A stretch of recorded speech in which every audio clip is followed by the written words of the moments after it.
Félix Lonigro, abogado constitucionalista. Félix, buen día, ¿cómo le va? Hola, ¿qué tal? Buen día, ¿cómo le va? Bien, ayer leí y comenté aquí para la audiencia su artículo. Debo decir que no puedo estar más de acuerdo y recibió plasémenes por buena parte de la audiencia.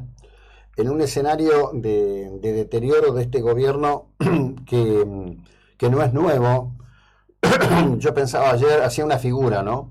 Sí, En 1975, en la cena de camaradería de las Fuerzas Armadas, hubo un momento, un episodio, lo recuerdo, lo tengo presente vívidamente. Isabel Martínez lo mira a Videla y le dice, ¿puedo? Antes de pronunciar el discurso. Ese día yo dije para mí, bueno, este gobierno se terminó. Ayer sí. Sergio Massa llamó al Fondo Monetario y preguntó, ¿puedo? Antes de poner en marcha una serie de batería de medidas para parar la escalada de cuántos pesos necesitamos para $1. Es increíble que nos repitamos como sociedad asistiendo al mismo espectáculo, ¿no? Y sí, porque la historia muchas veces se repite, pero en la Argentina los gobiernos débiles, estos que preguntan puedo, no han terminado bien. Por eso a mí me resulta extraño a esta altura del partido, y esto es única y exclusivamente porque gobierna el peronismo, porque si no el país estaría absolutamente en llamas. Uh-huh. Si el peronismo fuera oposición y a la oposición le estuviera ocurriendo esto siendo gobierno, el peronismo le enciende el rancho totalmente. Yo digo, en la historia hubo muchos presidentes, casi la mitad, que empezaron periodos presidenciales y no los terminaron. Es notable el dato. De 29 periodos presidenciales que se iniciaron desde Urquiza, hubo un 45% que no lo pudo terminar. Es cierto que algunos fue porque se murieron, como pasó con Perón, con Roque Sáenz Peña, con Manuel Quintana. Otros fue porque fueron destituidos por golpe de Estado, habiendo comenzado sus periodos. Pero más de la mitad de esos que no pudieron terminarlo, no lo pudieron terminar por debilidad política, justamente porque tenían que preguntar, ¿puedo? Y la verdad es que es milagroso y será milagroso el 10 de diciembre si este hombre termina, porque después de la cuarentena se convirtió en un maniquí con banda y con bastón, y todo porque durante la cuarentena Cristina Fernández se apartó y ella estas cosas no le gustan. A ella le gusta administrar con recursos y con viento de popa. Cuando hay problemas se corre y después le echa la culpa de los fracasos a los demás. Y después del viernes pasado, Alberto Fernández ya dejó de ser un maniquí con banda y bastón, se convirtió en un maniquí, ya siquiera sin banda y sin bastón, porque hoy no hay presidente. Cristina Fernández está absolutamente borrada, y quien tiene el timón en la mano es Massa, y pocas veces se ha visto que esto pueda ir subsistiendo hasta el 10 de diciembre. Hay que olvidarse que Alfonsín no llegó al 10 de diciembre faltándole 5 meses. A este hombre le faltan más de 5 meses y en este estado realmente sería milagroso. El problema es qué pasa si él se va, que a lo mejor es lo que muchos quieren, ¿no? Pero a veces es peor el remedio que la solución, porque tendría que asumir la presidencia Cristina Fernández, y si ella no quisiera, por ejemplo, vamos a tener que asumir la presidencia hasta el 10 de diciembre, ¿no? Y si ella no quisiera asumir la presidencia, por ejemplo, a lo mejor se tomaría una licencia, supongamos, y ahí se tiene que hacer cargo de la presidencia hasta el 10 de diciembre el presidente provisional del Senado, que es la señora Claudia Ledesma, la esposa de Zamora, o Cecilia Moró, la presidenta de la Cámara de Diputados, o el presidente de la Corte, Horacio Rosati, y todo hasta el 10 de diciembre. El escenario, uno no sabe qué es peor. Por eso es que simplemente doy un dato objetivo. Presidentes que debieron andar preguntando ¿puedo? No terminaron, en general. Y ese es el escenario de la coyuntura, ¿no? Sí, claro.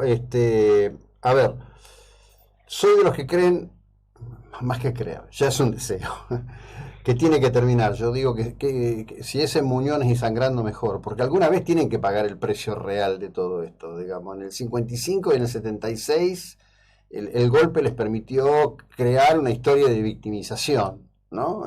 Yo recuerdo de chico haber escuchado a mis mayores decir, no, lo que pasa es que ya estaba la salida, Perón sabía cuál era la salida, pero no lo dejaron, por eso lo echaron, ¿no?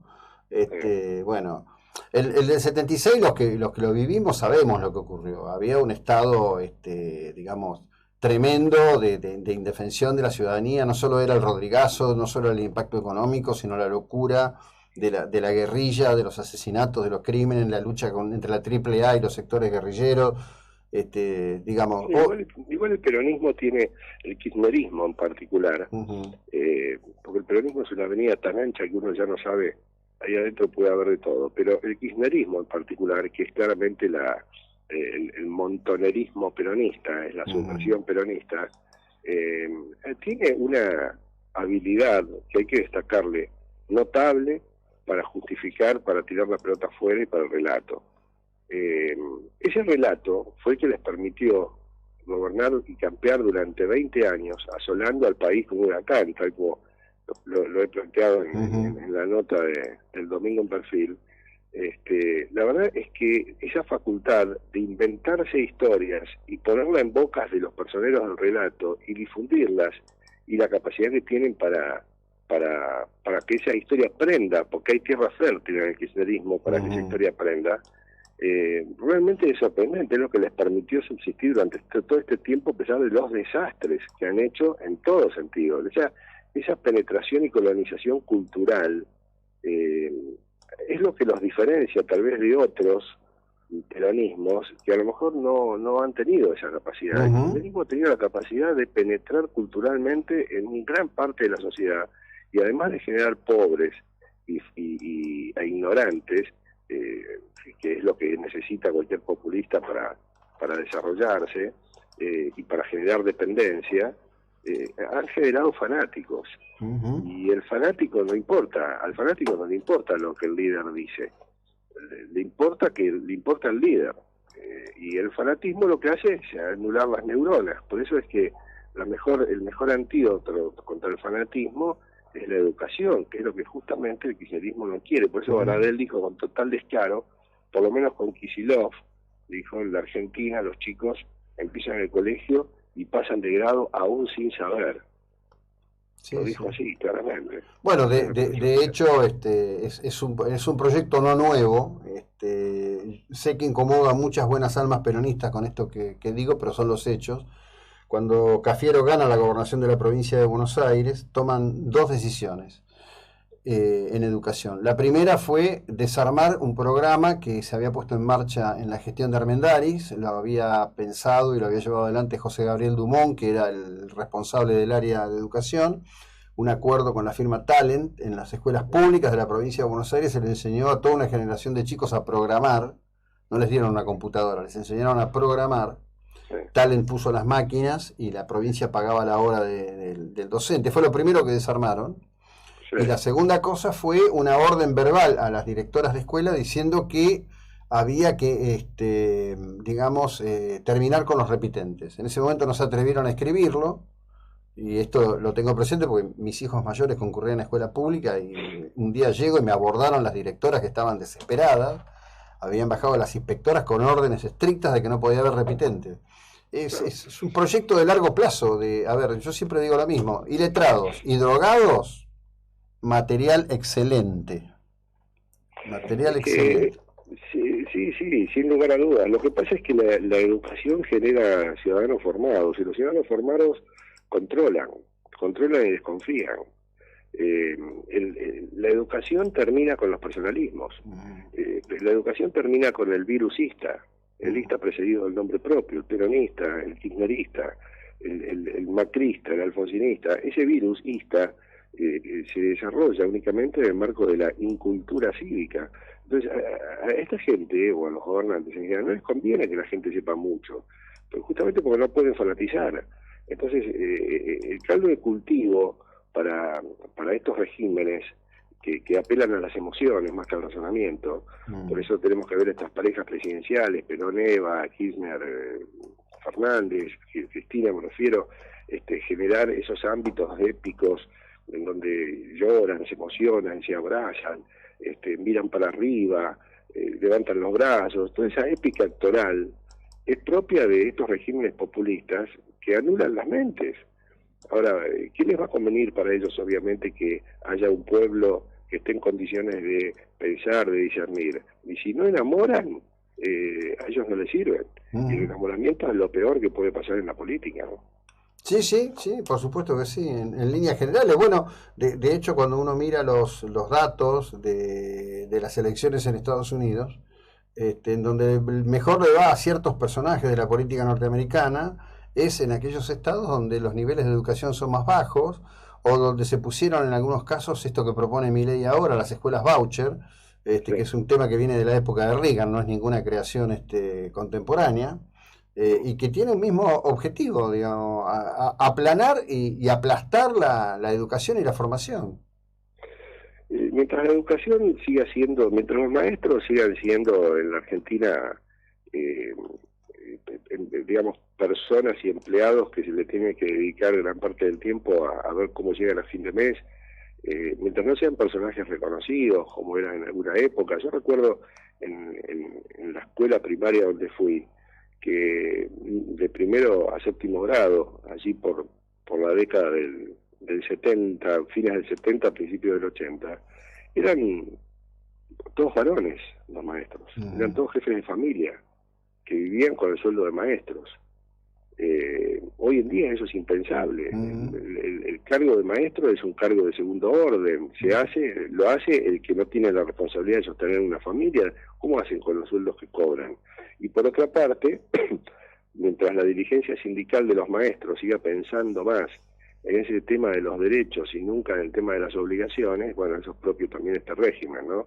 Más derechos y nunca obligaciones, como si en las sociedades se pudiera vivir solo con derechos. Si en las sociedades se pudiera vivir solo con derechos, no habría estados, porque el Estado, justamente, la existencia del Estado lo que propone es que haya unos pocos que gobiernan en democracia a merced al voto popular. Esos pocos que gobiernan lo que tienen que hacer es dictar normas en aras de la convivencia, y lo que esas normas hacen es restringir de alguna manera o limitar o poner coto a nuestros derechos para que podamos vivir tranquilamente. Es decir, los derechos no pueden ser absolutos y no puede ser el reino de los derechos, porque si no, no hay comunidad organizada alguna. Pero para entender eso es necesario una base educacional que no se quiere dar, porque justamente hay algunos sectores a los que no les conviene, ¿no? Ese es el gran problema de los chicos de hoy, que creen que pueden hacer todo, que no tienen ninguna obligación.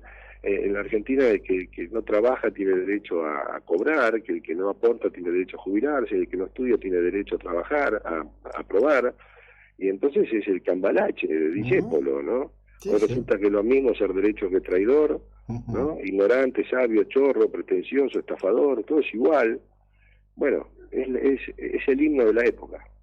Es el himno de la época y el gran desafío, porque es un cambio, como lo decías en un párrafo anterior, cultural, de una batalla cultural que se inició hace muchos años y creo que recién ahora se hace visible y entendible para una amplia plétora de la ciudadanía argentina. Muchas gracias por el tiempo y la ilustración, muy amable. No, por favor, un abrazo, gracias. Bueno, Félix Lonigro, abogado, constitucionalista.